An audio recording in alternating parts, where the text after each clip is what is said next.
Alright guys, welcome back. So today I wanted to show you guys a roll I'm about to do. Soxl's around 65 right now, which kind of puts it in the best opportunity. Now I'm trying to get 1% a week on this. It's already out till the 6th of next month, so 3/6. Now I want to lock in the gains I've already got, which is like almost $3, but I want to make 1% a week. So what we're going to do is go trade, roll position. Now it currently says to buy it back, we need $1.86 per share or $186. So we need to make that on top of the 1%. So I'm thinking let's go out an additional 3 weeks to March 27th. So we need 186 to buy it back. And as you can see right here where it says share price, 64.76. It's $65. We're going all the way out to $51. Now we're going to get 352. So we click it and we see the mark was 352. Last trade was 340. So what may happen here is I may send the order and it not get filled, and we may have to reset it down in order to get it filled. But we'll give it a try here.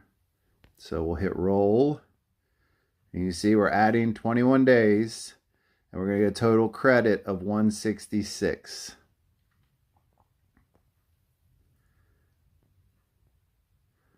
So review, wide. Now this is why I said, when it says that, that usually means I'll end up having to put the numbers in a couple times to work it down until it accepts it.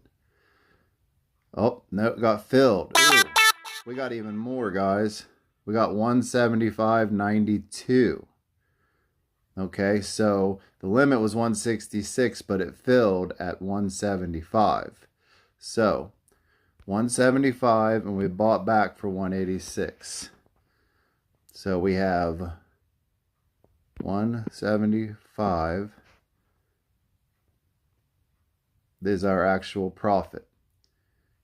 And then we did it at a 51 strike. So divided by 51. So we got 3.43%. All right. That was as simple as it gets. For 3 weeks, I got 3.43%. Simple way to roll a trade to make more money. The big important part of this trade was that I got enough to cover my buyback. So that $3 I made last month rolling it is locked in. It's gains. I didn't lose anything there. But I actually made enough that I got over 1% a week. Now there's 52 weeks in a year. I think you guys can do the math on that. But if you haven't already, go down, hit subscribe, ring the bell there so you get all of our notifications. Leave me a comment. Let me know what you think, and I'll see you in the next one.